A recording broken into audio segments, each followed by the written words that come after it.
Yo, it's your boy, Surrey I Am 5G. Don't forget the 5. And I'd like to welcome you to a Quarter in a Dream presents Radioactive Recovery, the show where we drop the bomb on recovery and hope you catch the fallout. What's going on? I got my man here. What's poppin'? I'll let him do his own introduction. Yeah, what's going on, y'all? Your boy Twizzy on the ones and twos today. That's it. That's I it. ain't behind the camera no more. That's it. Moving on up today. He got a promotion. This is our starting camera guy. We got someone who's dear to me working behind the camera today. Shout out to her when she gets down here. Yeah, she'll be late for our own funeral, but it's okay. You know what I'm saying? But we're all in active recovery together, right? Some of us follow a different path, but again, I just want to remind everybody that this is an all pathways to recovery platform.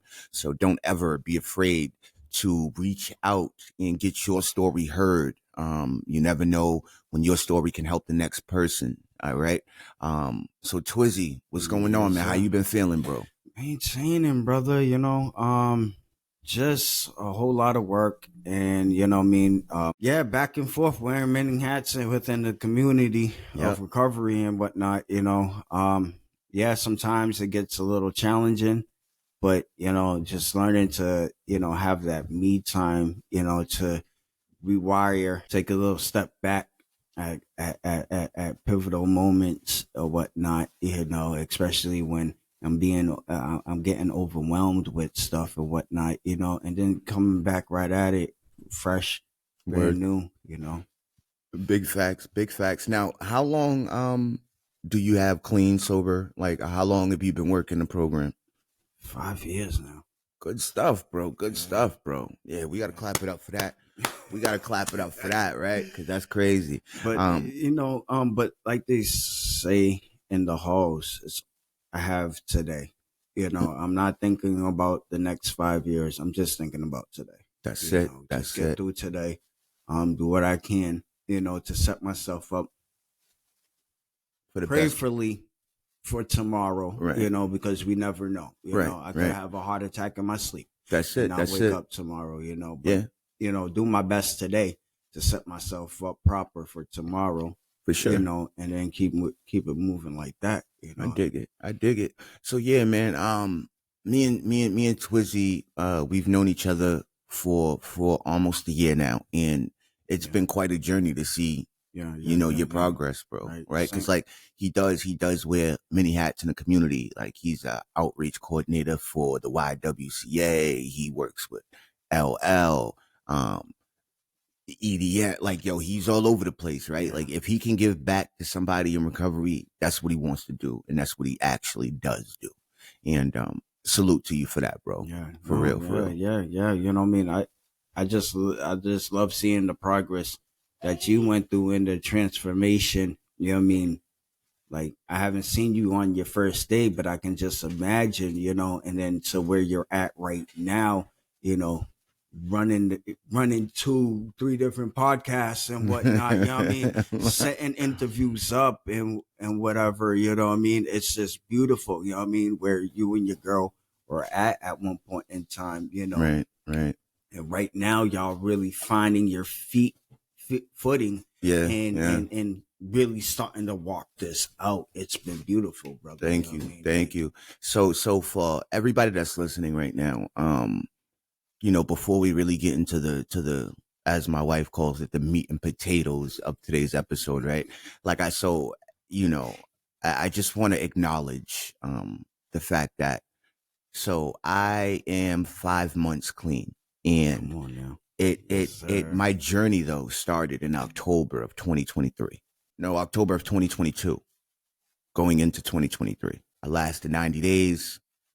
I thought that I could once again do it my way, and I come from my program that I work is Narcotics Anonymous, and it says in my literature that so many times that we gain back good health only to give it away again by going back out, and that's exactly what I did. Um, you know, my situation is that me and my wife were both recovering addicts, and we came in to this process in October of 2022. I fell off the bandwagon. She stayed on, but the reason why, one, I owe my success to God, but a lot of my success is behind watching the struggles that she went through living with someone who is active addiction. And I don't mean like, and I mean like really active, right? Like tons of product active. And she did not fall, right? So she had to traverse this slippery path of watching the person she loved uh self-destruct, right?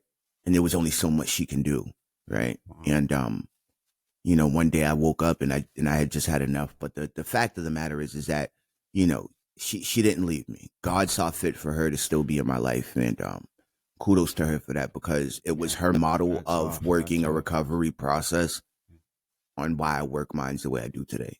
Right? Like no matter what. I shall not use no matter what. So again, right, yesterday was my mother's birthday. Miss you, Ma. Love you. And like I said, when I'm at the top and only heaven's right above us, I'll ask you then if you're proud of me. All right. But yeah, so let's get into it, right? Yes, sir. Boom. I want to talk about thought distortions, right? So when so it's one thing, right, to be high, right? Smoking crack and feeling like, like I was that guy where it was like, like I could leave the house and go in the hallway and take a hit, and then there's somebody that snuck into my window, and now my wife is hiding them in the house somewhere, right? There's that kind of paranoia and thought distortions. But then there's the thought distortions that you have when you finally get clean, right? And your mental is still fucked up, right? Like these thought distortions, like when you hear somebody whispering in the same venue as you, and automatically you think that they're talking about you, right? And I like, that's a real reality of mine, right? Where I'm feeling like everything is about me, right? Like drop it in the comments, right? If you two are dealing with situations where you feel like, either you're alienating yourself away from people, or people are making you alienate and isolate. And let me know how you dealt with that issue, if you have dealt with it, or let us know in the comments if you're still dealing with it and don't know how to deal with it. And we'll reach back out to you and we'll get you in touch with somebody who can enlighten you on the situation. And it was crazy. About this topic. Thought distortions. I can remember at one point in time where the only and I would say this a lot. People, why are you just talking to yourself? Oh, well, that's the only person that would listen to me. Yo, yes. And I was even listening to my damn self. Yep. Mm-hmm. Just frustrated with the world, got a chip on my shoulder, didn't like anybody, couldn't really. Yeah. All right. I know me and Alan, we cool now, but there's going to be one day where we're going to fall out. Right. Or that worst case scenario, right? I was always setting that up, because I was like, yo, I can't have friends. You know what I mean? So you're like, yeah, not even to be on some like mean stuff or whatever. Mm-hmm. But if we ain't go through a whole lot, I can't be your friend. I have brothers for that. You know what I mean? Because we done went through a lot, and it's hard to just let. Yeah, man. Yeah. You know what I mean? Like, So sorry to cut you off, my guy. Right. So what I think I'm hearing is like, so me and Antoine, we come from the inner city. We come from a pretty bad part of Massachusetts, right? And we grow up in these morals that are instilled in us is like, yo, no new friends, no new friends, Right, no, no, yeah, no, yeah. no, no new, Right. right? So like Right. when we get clean and we have to now distance ourselves from the people that we were once so close with, right? And now we have to get new friends. Yeah, It's right, kind of right, hard to accept Yeah, people, yeah, right? yeah, Because yeah, it's yeah. like, yo, at some point I'm automatically in my head like, yo, at some point we're gonna have a fallout and it's gonna be fuck this thing at the end of the day, right? Mm-hmm. Yeah. So like, and that goes with, and thank you for bringing that up, right? Because that was awesome, because that goes along with the dark distortions, right? That whole what's that, catastrophizing things, or that Right, whole yeah. thought process of when you're like the worst is going to happen, right? Automatically, and it may not even be going that way, right? Because I still do it today, right? Like I'll get into an argument with somebody that I do know, and I'll be like, yeah, but nah, I was, you're like, so I don't, or what am I trying to say, right? I'm trying to say basically I'll get into an argument with somebody, right? And if they're so used to cutting me off, I'll start with, don't cut me off. And they're like, whoa, how did you know I was going to cut you off? I was about to let you talk. So now I look like an idiot, right? Because I'm like, don't cut me off. But they didn't cut me off yet, right? I'm going based off of what my brain is telling me. Well, it happened all the other times, so it's going to happen now. Right. And I'm glad you segued into that, because, you know, I still feel myself tensing up. And especially if I'm trying to get something out. Hold on, wait, I'm trying to get something out, and now I'm frustrated or whatever. But it's a whole new way of thinking about things.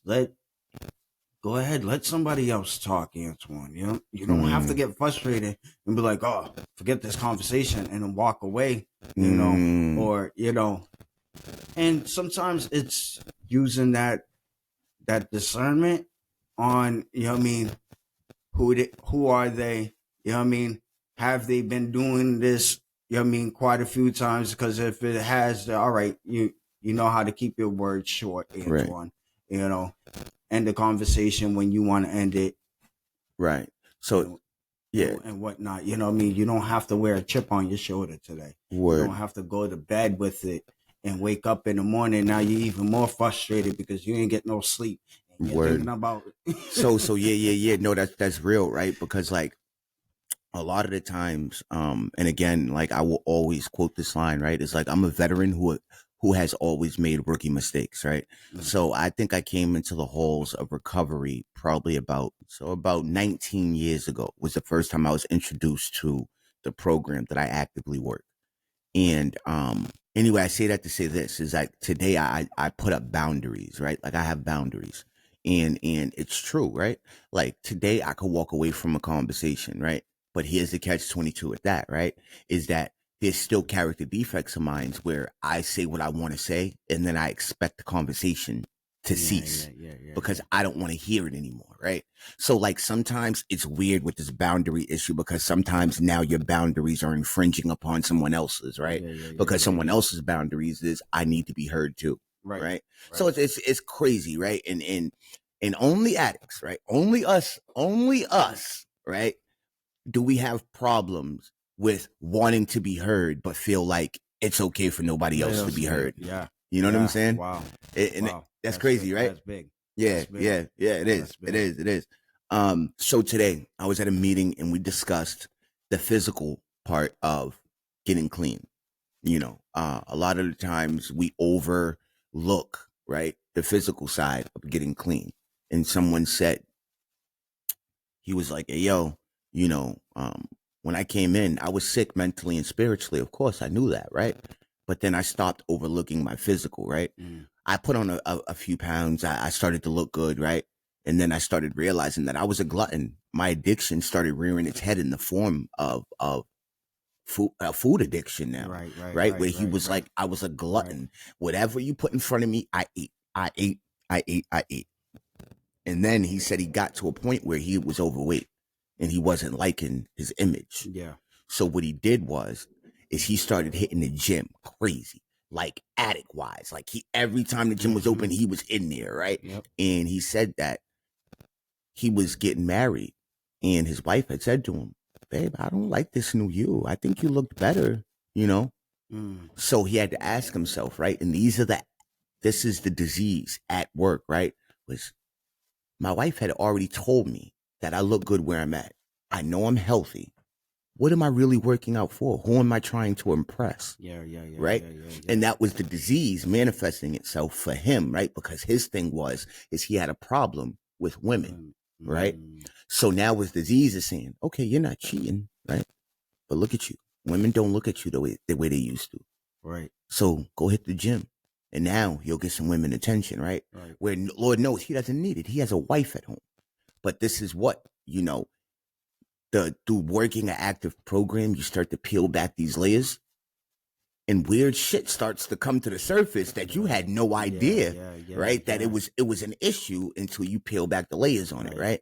So like, there's all of these catch-22s, I feel like, in recovery. The only one that's not a catch-22 is do not pick up. Right? Do not pick up.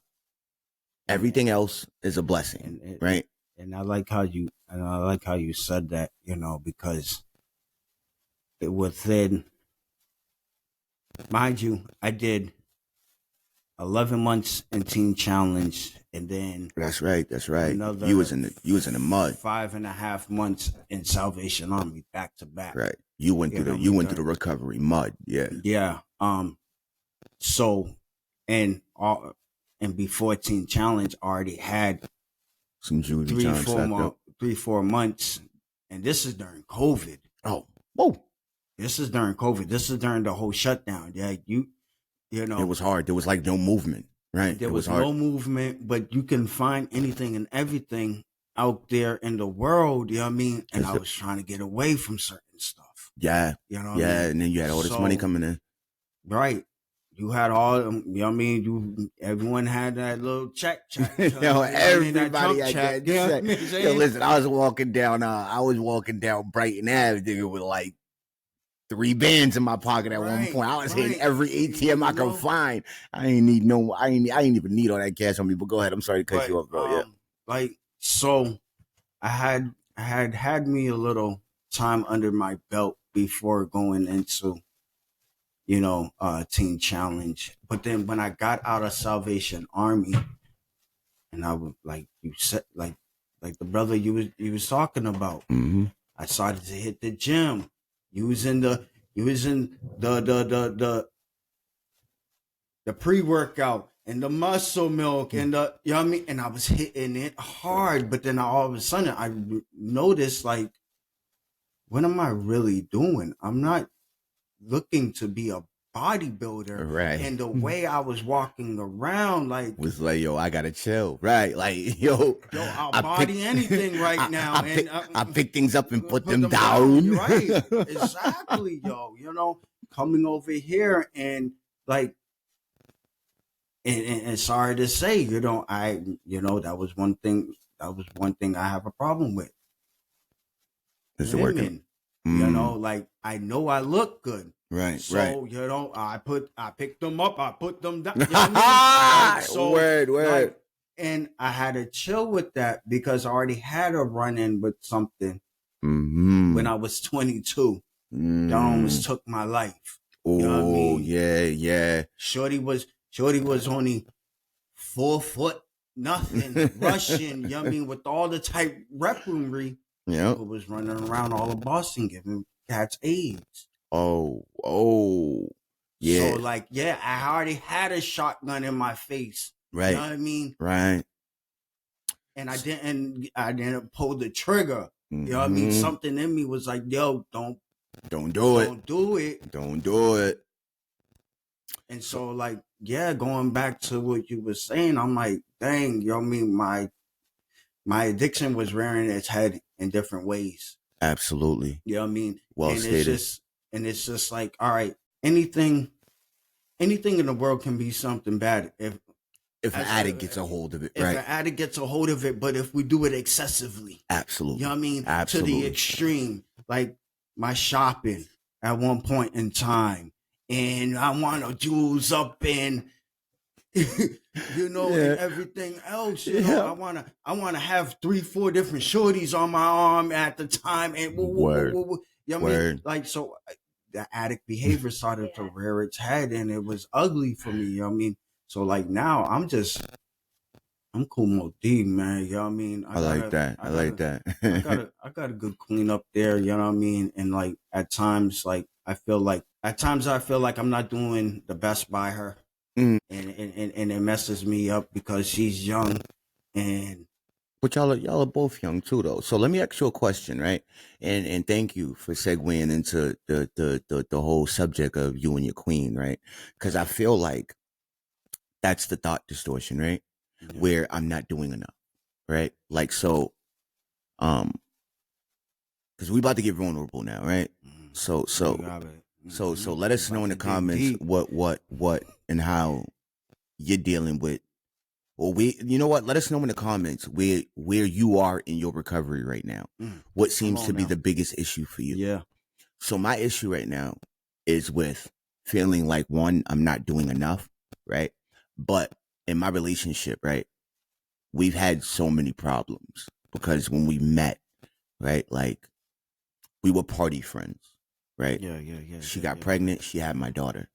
So I've always had a soft spot for her because the one thing that she kept her word about one thing, right? Through all the lies, through all the cheating, through all the fuck girl shit, through all the fuck boy shit that I did. The night that we committed to each other to have sex, that one time to say like, yo, and that's when I say committed, right? We were at a cake party and we laid with each other, right? But when we woke up, and mind you, I got a whole wife that's pregnant at the house, right? And she just looked at me and she said, yo, listen, I know your situation and shit, right? And like, I just want you to know that I'll always be here for you whenever you call on me. Right. And you know, I was young, nigga. I was getting crazy. Like there was when I was getting paper at that time, right? Like there was nothing I couldn't do. I could have took care of 3 families if I wanted to at the time. Yeah. But there was something about what she said to me, right? And at first I was like, yeah, whatever. Like every chick, because this is how self-centered I was, right? Every chick's gonna say that to me because I am, right? I am him, right? I am the god of women, right? Like not just the pod god, right? But I am the pod. Yeah, you hear it? He was of the Mac. The return of the man. Yeah. But no, right? So like that's how self-centered I was, right? It's like, yeah, all right, whatever, yeah, cool. Yeah, I hear you, baby. I hear you, baby boo boo. But you know, I'm me and you're you, right? But you know, it caused problems in my primary relationship. But the one thing that I held on to was the fact that whenever I called her, no matter how bad I might have buffed her, or no matter how bad I might have put her on the back burner for my family, right? Yeah. Whenever I called her and I needed her, she was right there. Yeah. Right. Yeah. And just to, and I'm gonna get back into where I'm at with my relationship today. But the moment that I truly felt like, yo, I would die for this girl came in 2015. Oh, I had my daughter that I have with this girl, but I was in another relationship at the time. I was with a young lady who had my son. So it was me, her, my son, and I had my daughter at the time. Now, she had gotten into an altercation with one of my other baby moms where my other baby moms ended up wiping her down. Something crazy. My baby moms wiped her down, something crazy. She ended up in the hospital the whole night. So the whole time, you know, we're there. She's in the ICU. She had to get surgery. Like it was bad. Long story short, we made it through it, right? You know, money was kind of tight at the time. Yeah. So I wanted to keep my daughter with her because I had a lick that I was ready to do, right? So me and my guys, we all met up on Massasoit Road, right? And we're about to head out to Marlboro to go handle the shit. And you know, I asked her to watch my daughter and she told me no. Right. But this wasn't the first time that she has declined to watch one of my children. Right. Like, yo, wait, we got children together. Right. One time I was working at Dunkin's when I lived out there and I had to bring my son to work with me. Yeah. And there was no reason that she couldn't watch my son. Right. But like, I do everything for us. Right. Not everything, because she held her part too. I'm not even going front, right? She had her job. I had mine. So like we came together, we met each other in the middle, right? But there was just a problem that I had. Like, yo, you won't watch my children? Like, what's up with you with that, right? So we got into a little argument. So I took my daughter, I told my guys, like, yo, we can't hit the lick today. I'm sorry. Because there's no way. I don't care how much, how messed up I am, right? When it comes to my children, there's certain positions I'm never going to put them in. Right. So when we was leaving, she was like, hey, yo, tell me you love me. And I said, I can't. So I don't know if she took that as saying I was going to leave her or whatever. But all I know is I was at the house with my daughter. And next thing I know, somebody knocked on the door. I thought it was her mother. So I opened the door. It was the police. So I'm looking at them like, what the fuck y'all niggas doing here? They're like, yo, can we tell people something? I'm like, of course. So now I got my daughter. My daughter's like bugging out. She's like, Daddy, what's going on? Daddy, what's going on? Right? So I'm like, yo, chill out. So they told me what she told them happened, right? Mm. So apparently I was the one who wiped her down, sent her to the ICU. Oh, no. Right? So this is what she told them, right? So eventually I beat the case, right? Because I had all of this proof that worked in my favor. Right. But at the time, it was a bad look. So these niggas, they threw the cuffs on me. Boom. Everything in front of my daughter. Now, this chick knows I got my daughter with me. She also knows, right, that her mother's at work. So I don't have anybody to come get my daughter right now. Right, yeah. So now the police is like, listen, you got about a half hour or we're going to have to take her into DCF custody. Oh, no. Wow. Right? My man's is there. I can see him parked on the side of the street. He's watching everything unfold, right? But again, I would never put my kids in a certain situation. So I'm like, yo, let me use the phone. So I called the mother. She's like, yo, I'm leaving work. Boom. She almost lost her job. She came there. Boom. Right?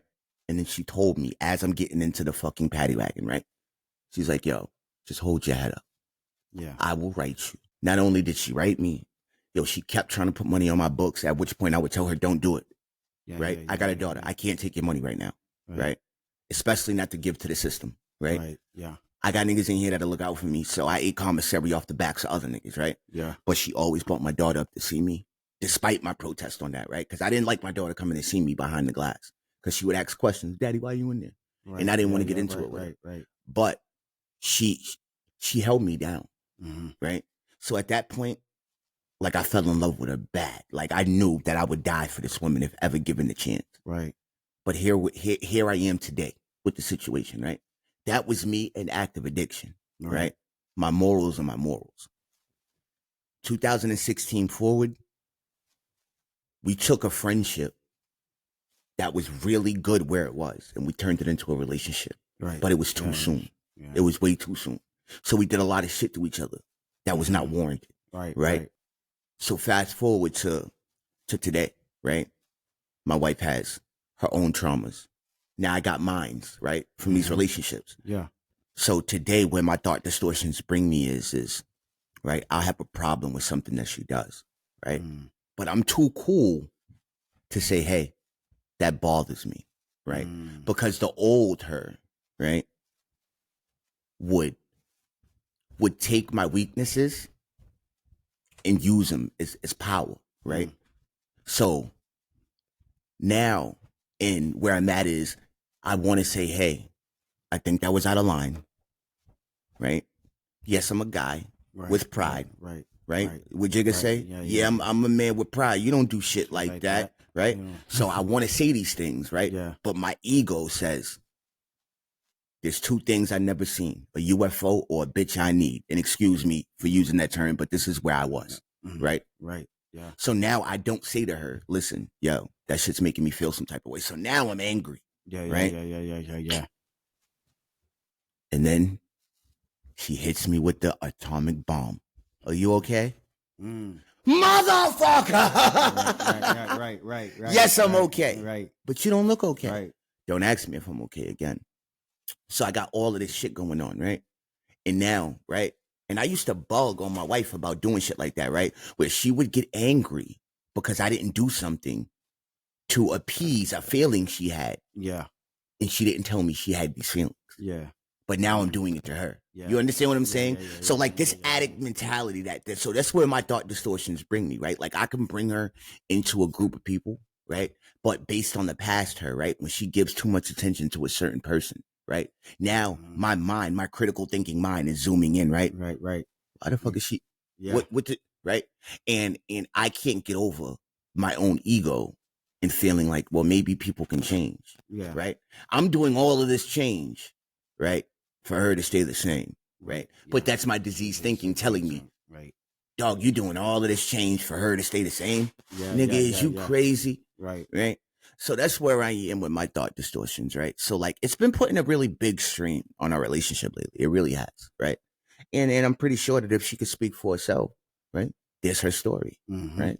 So right now in my recovery, I'm working on how to address my needs without overstepping my own bounds, my own boundaries, right? Because I need to keep me and myself safe, right?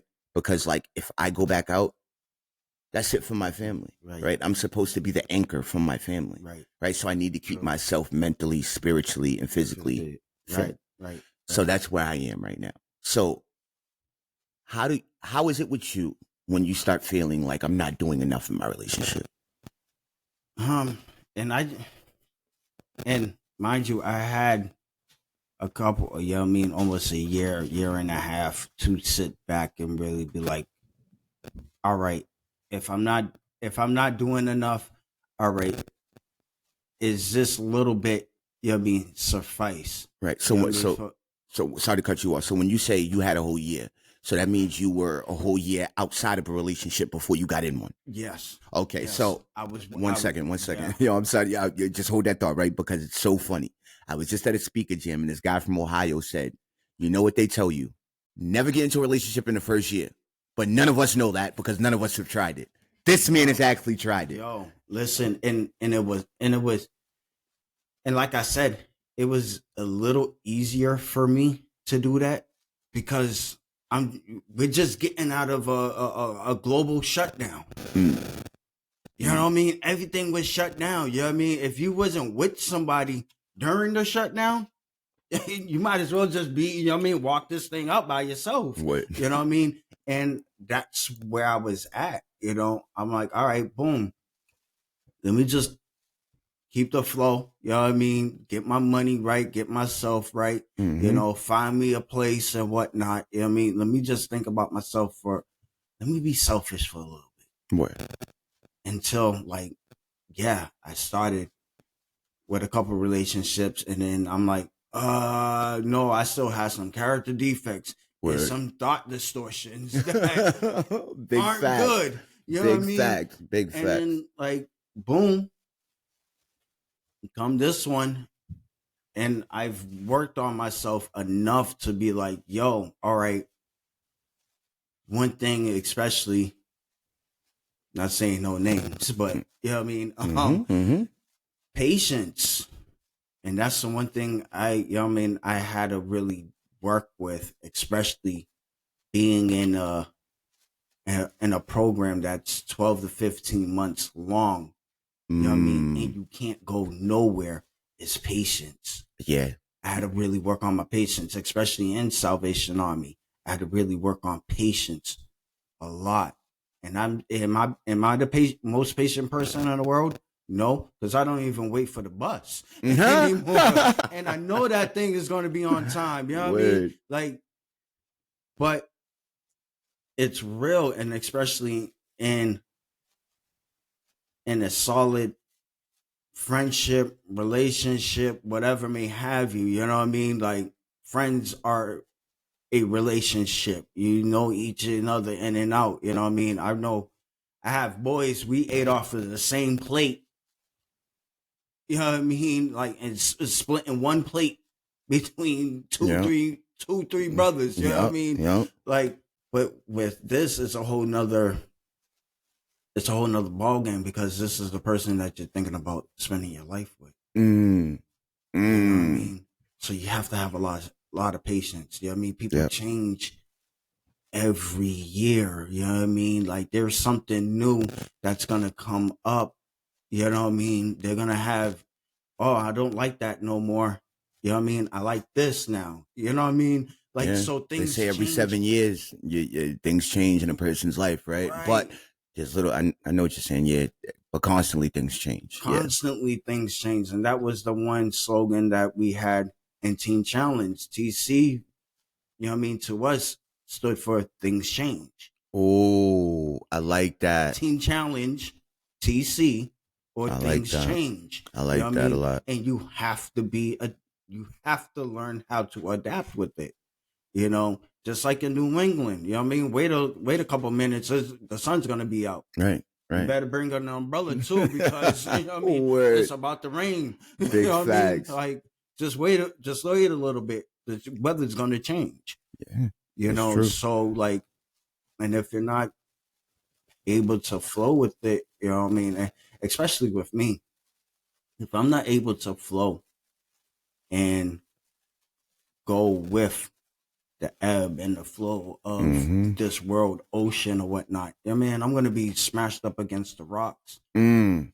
each and every time. You Mm. know what I mean? That's hard. Like, That's hard. That's hard. Pause. But that was hard. That was hard, right? Pause. But yo, that's crazy, right? Because like, yeah, and when it comes into recovery, I feel like a lot of us, our life ebbs and flows, right? There's ups, there's downs, and yeah, and there's those times where things are just going, steady. And to me, that's where I get scared, right? When things are going up and like when things are up and down, right? Because I'm so new into recovery, mm-hmm. right? That's where my comfortability is when I don't know the one day from the next, Yeah, right? yeah, yeah, Because yeah, that's yeah. how life was in the streets for me, right? So I get scared when life is like this. Mm-hmm. I know what my next day is gonna be, right? That shit, it scared me off a bunch of times, bro. Yeah. So I like that analogy that like if we don't ride the waves with those ebbs and flows, we will crash because it's true, right? Not being able to ride those waves that are calm Right. has always led me to crash, right? For some strange reason, the chaos, right, comes around a little better for me than the calm does, right? Yeah. So I guess what I want to ask you is right, how are you riding those waves and not crashing today? Like to Today it's just one of those things where, I know, like, I'm not just randomly floating or just, going against the current right, in a right, sense, man, because that's what I was doing all the time. I mean, when I was out there going against the current, and instead of just, all right, yo, I know, the storm's gonna end. Let me just ride it out mm, the best way I can. Today I'm riding it out the best way I can. word, Like, yeah, sometimes I'm gonna fall off of that, that driftwood or whatever, but I can get right back on it. word, You know, word. just keep my eye on, all right, I gotta get to land. Mm, I I gotta like get that. to land. Like eventually the storm's gonna pass. Mm-hmm. It's gonna have to pass. You know what I mean? It could be a week from now, you know what I mean? But it's eventually gonna pass. You're not right. gonna stay in there for long, you know. And yeah, at one point in time, it was kind of weird to me. You know what I mean? That calm. Yeah. Yeah. You know what I mean? That right. calmness, and I'm like, where's the storm at? Right. Where's Like the I need storm at? sirens. I need gunshots in the distance. Like, it's been 7 months and ain't nothing happened yet. Right. Like there's no doom. Right? That's the distortion of it. Mm-hmm. I'm like, wait, things don't always have to go sour or south. You know what I mean? For it to be normal anymore. You can, right. You can sit in the park today in the grass and feed the ducks today. You know what I mean? You don't have to, the police don't have to run up on you. Right. You know what I mean? For just sitting there chilling anymore. You know what I mean? Like, and you looking suspicious anymore, like. So let me tell you a story real quick. So, I went to the Burlington convention, probably it was like 3 weeks ago, maybe like 3 weeks ago with my sponsor. And when we first got in, there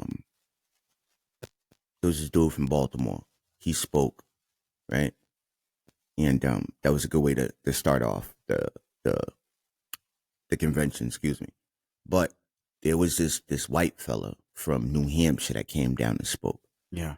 And boy, right? Because you talk about, the being comfortable with the chaos, right? Yeah. Where he was talking about being dragged in recovery, right? Where he's like, hey, yo, listen, you talk about spiritually bankrupt. How about only going back to situations because you don't know what to do without the chaos, right? Oh, Where wow. you find Yeah. where you find comfortability in chaos, where you find comfortability in pain, right? Where you get yourself into situations where you're going to be hurt. You know you're going to be hurt, but because you're so used to that lifestyle of being hurt, that's where you thrive. Yeah. Right. And in recovery, right? Like, we don't have to live that way anymore, right? Like, we don't have to thrive in pain, right? So a lot of the times, like me, and I'm speaking for self, and then I'll let me know how you feel about that, right? It's like, I like being in situations that the normal person would be like, why the fuck am I even in this situation, right? Mm-hmm. Like, I remember being inside of a crack house one time, right?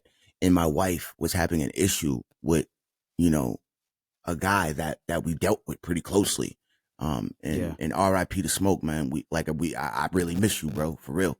But we're not who we are normally when we're in active addiction. And he pulled a gun on my wife. And without thinking, I jumped in front of that. And the rush that I got was like, yes. I didn't think about my kids in that moment. I didn't think about my mom in that moment. I didn't think about my brother in that moment, right? Right. The only thing I thought about was like, I'm gonna just keep it a buck with you, right? The only thing I had to my name was love. Right. I'm not gonna let you take that from me. Yeah. I'll die for that. So I jumped in front of that gun, right? Right. But that's the craziness about being addicted, right? To being so spiritually bankrupt that your comfortability comes from uncomfortable situations, right? So like, what was your experience with dealing with chaos? And that's the thing, because at one point in time, we was running around Boston, talking about, oh yeah, we're untouchable, no one can touch us. Bang bang. Bang bang. But yet and still, like, we're living in shelters where, going to soup kitchens. You know what I mean? Like, yeah, we may have some fly gear on, but yet and still we're getting that from donations. Word. You know what I'm saying? Like, word. And it was to the point where at 21, we're coming out of a soup kitchen from eating or whatnot. My brother Bama had hit up some cats that we had beef with. Mm-hmm. I come in, Muay Thai kicking people. Boom, boom, boom, boom. Word. That's how I ended up getting these scars on my face. Mm-hmm. You know what I mean? Like, cause dude had concealed a switchblade, box cutter in his hand and punched me in my joint. Mm-hmm. You know what I'm saying? And with that, I'm like, oh, no. I mean, like, we're in the hospital, whatever, they're stitching me up. And I'm on to go back out. Mm-hmm. And you're on go mode, right? And you're on go mode, and get it popping. But then, something just was like, yo, one, and that was what, my 21st going into my 22nd birthday. Mm-hmm. And then after that, that's when I ended up moving to Rhode Island. Mm-hmm. Mm-hmm. You know what I mean? Good for you though. Good for you to get out of that situation, right? But it was like, my mental still wasn't right though. My spiritual still wasn't right. I was spiritually and mentally bankrupt. My body was just a shell. Right. It was an autopilot. It was just autopilot, right? Like, and I told a lot of folks, they're like, yo, Twan, you was never locked up? Yeah, I was locked up. All in my head though. That was heavy. Yo, let us know in the comments how many of y'all are still locked up in your heads right now, because, my sponsor has always told me my disease will slow walk me, and the worst place to be by myself is up here. Yep. On all dogs. That was hard, Twan. That was hard. That was hard as fuck, Twizzy. I was a kid running around in an empty city. You know what I mean? Right. Like, you know what I mean? Like, that's why a lot of times I would be like, cats would catch me talking to myself or whatever, and arguing with myself or whatever. On go mode up there. And they're like, yo, just let it out. Just let it out. Nah, the only person that would listen to me is It's up here. me. It's up there. He's up here. You know what I mean? Like, and it's like, yo, wait, no. That's just you. You know what I mean? Shutting out everyone else. Mm-hmm. You're living up here. You know what I mean? Like, yeah, I get it. And not caring about, you know what I mean? There's people that actually care about you That part. out here. You know what I mean? Like, yo, you got to get out of yourself. You know what I mean? Word. And realize this. You know what I mean? Like, and then, Yeah. and I thank God for the shutdown because it really. Wait, what? What's going on? Shocks you back into reality. Right. It really brought me back to where I'm supposed to be. Right. And now, you know what I mean, I can't look back. That whole you driving the car, whatever, that's why the windshield is bigger than the rear view mirror. You know what I mean? Because you gotta stay forward. You gotta look forward. You know what I mean? You can reference what was back there. Or whatever. Right. You know but you're not going that way. So you can't steer that way, right? My man, 100 grand. So, being caught up in your head, what would you say, how important is it, right, to get into the habit of not listening to your own thoughts in early recovery? Because I can't tell you how many times my thoughts have brought me back out. And it's like, all right, and I'll be having thoughts, but I'm like, wait, all right, let me go and speak to my brother Alan or Ant or Jamal. Let me go to my sponsor. Mm-hmm. You know what I mean? Now I have, you know, that recovery Network. toolbox. Yep. That everyone talks about. Right. Yeah, we have tools in there, you know what I mean, that we can pull out and we can utilize today, you know, especially for me, you know. And like I say, I wear a lot of hats, so there's a lot of tools. There's a lot of people in my network that I can bounce this stuff off with. You know, there was a situation where, and I was walking around with a, you know what I mean? With the, yeah. Even till this day, I was walking around with, I put it in your belly button and it'll come out your back. That's it. You know, but that's the harsh realities of where we grew up, though. That's how it had to be. You know what I mean? Like, I'm African American and Jamaican. You know what I mean? So we was walking, you know, like a lot of my family were walking around with the machetes. You know what I mean? Yes, sir. Like, yeah, we may not have the tool on us, but yo, you but Wagwan star. Wagwan star. You won't hear this once I'm up on you. You know what I mean? And dogs. it's a wrap. You know yo, you hear me say? Them a big man thing there, yeah? You know what I mean? Like, and I done seen a lot of, you know what I mean, close encounters with that. You know what I mean? So I'm not afraid of that. Right. You know what I mean? Right. Like, so how was it getting past that life? Like, did it feel good? Was it hard at first?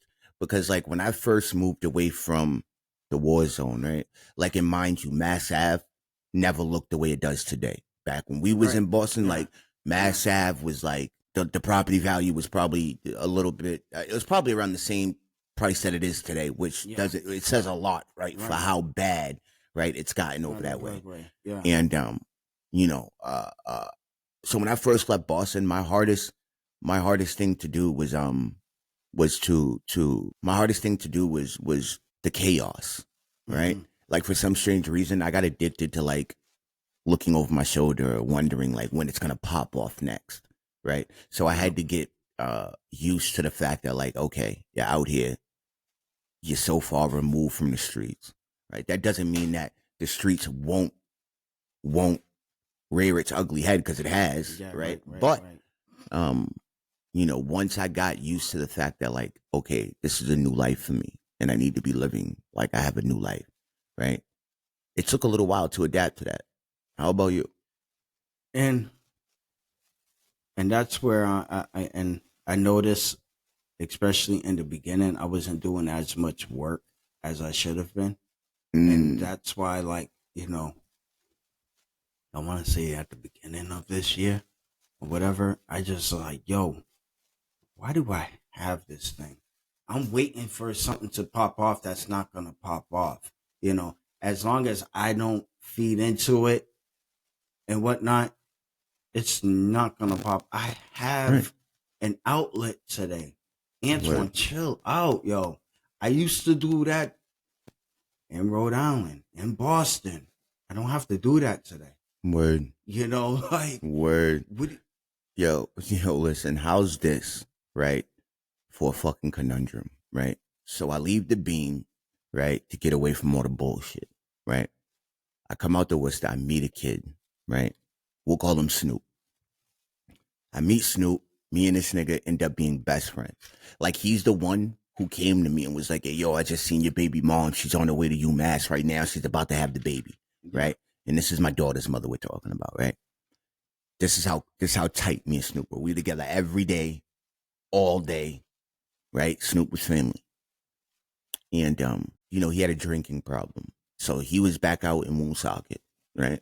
And he was back out in Mooney. And I heard through the grapevine, right? Because we had kind of fell out. Not fell out, but we fell out of touch. Yeah. We were still crazy cool, but we just wasn't chilling together like that no more. But I'd heard that like he had a shit bag. Somebody hit him up with a 44 mag. Like, it was bad. He almost lost his life. It was over a woman. And then I get this message on Facebook, and it's from one of the homies back home. And they're like, yo, L Bugs is singer just got 19 to 20 years. I says, what? He says, yeah, he shot somebody in Woonsocket, almost killed him. He just, So at first I didn't link the two, right? But now I'm talking to my man Snoop one day, and I'm like, yeah, bro, I'm sorry I couldn't be there for you. And he said, yeah, don't worry about it. You know what I'm saying? It's all good. Like, I'm just glad I'm still here for my kids, right? And I'm like, yeah, word. That's the way I want niggas to be talking, right? And then somehow, and I was like, did you know who did it? He was like, yeah, it was some bitch ass singing nigga. And I was like, oh shit. And I said, was the nigga's name L Bugs? And he said, yeah, how you know him? I said, yo, like, cause you're my mans, I'm just gonna let you know this. Like, I grew up with him. That's my man's like that. He's like shit got real awkward, right? But I tried to be the mediating factor in the situation, right? But this is one of those situations where your past comes back to meet your present, right? And that shit could have really got out of hand. And I lost both friendships behind that, right? Because my man L Bugs was like, that nigga's out there. He did this, and that to me, even though I did this, and that to him, right? So it was a real big fucking conundrum, right? And at the end of the day, right? Like, I lost two good friends behind some shit that happened, right? Right. With chaos. So, I guess I what I want to ask is when you left, right? Because a lot of the times when we leave, right, our village, right, it's to set out and to find out who we are in the world. And a lot of the times we find out that a lot of the people we grew up with were there for a season, right? How do you get over the heartache of knowing that, like, some people that you grew up with, right, it just didn't work out that way? Like, some of these friends that you thought that, like, you guys would be at a retirement party together, right? Like, it's just not like that no more. Like, how was that for you? And due to the simple fact of just being homeless for so long or whatever, you know what I mean? Like, I had that, and I always had a small circle that I rode with. Even Big growing facts. up, Big facts.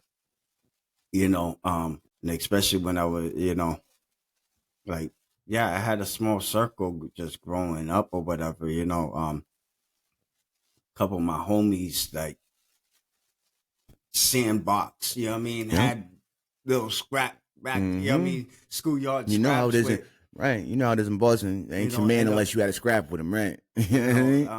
Ended up going to Rhode Island when I say like 2015, coming to find out on Facebook, cats ended up, committing suicide over their blood brother keeping secrets from them with their baby moms and stuff. You know what I mean? So, like, but I just grown numb, right, to a lot of it, and I was just like, yo, all right, Twan, you have, for some odd reason, you have a story to tell.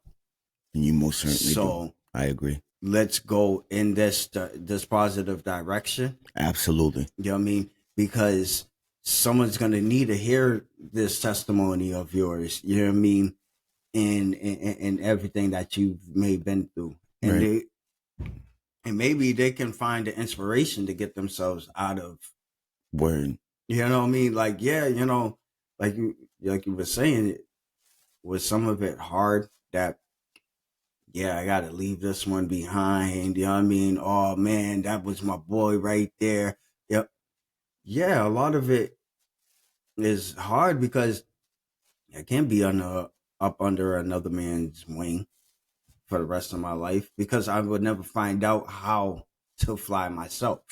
You know, Mm, it's true. I'm being fed by other people. You know what I mean? I want to know how to fend for myself when eventually they're gonna go. You know what I mean? Either they're gonna find something better and move on, or the Lord's gonna call them back home. That's it. That's it. I That's have it. to learn how to fend for myself. You know what I mean? In this, so yeah, a lot of them I had to leave. Oh, yo, Twan, yeah, now you act. I got one Right. You cat in acting Boston. funny. I got a few cats in Boston right now. Oh, you acting fun. Yo, you a grown man. Right. Right. Right. What are Go you get yours, talking fam. about? You gotta Go, get yours. You gotta go get find yours in yours, life. baby. You know For what I real. mean? I could give you all the tools. Like I can't make you drink the water. my older brother, he was living up in New Hampshire, legally blind, Mm, had no medical, and wasn't really getting his SSI like that. Was living off of food stamps that's yeah. for Yeah. That's 10 years. You know what I mean? And I told him, I mean, he has his apartment of last year. He's been in there for a year now. I good said, yo, shit. bro, come back to Massachusetts.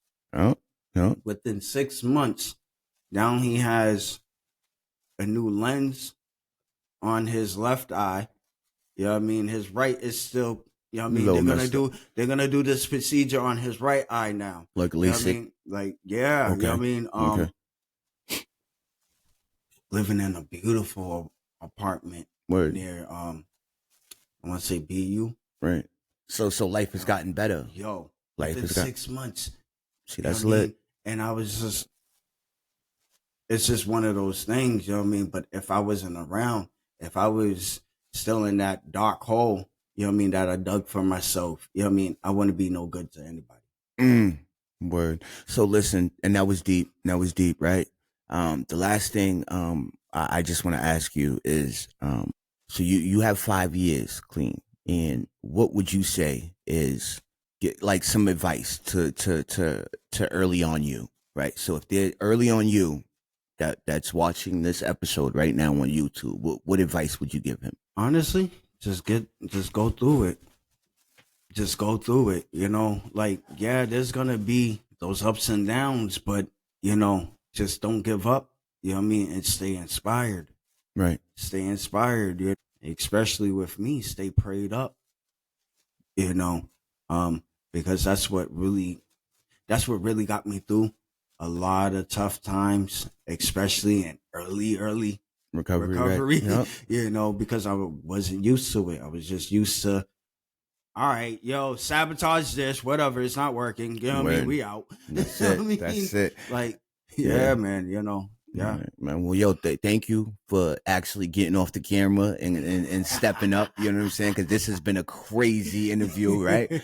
But this is how we do it, right? We just sit down and it just gets it comes organic, right? And this is Yeah. how we make the gold, right? So yeah, Wow. man, we want to thank you for tuning into another episode of Radioactive Recovery, where we just dropped a bomb about recovery, and we hope you catch the fallout. We out of here. Peace.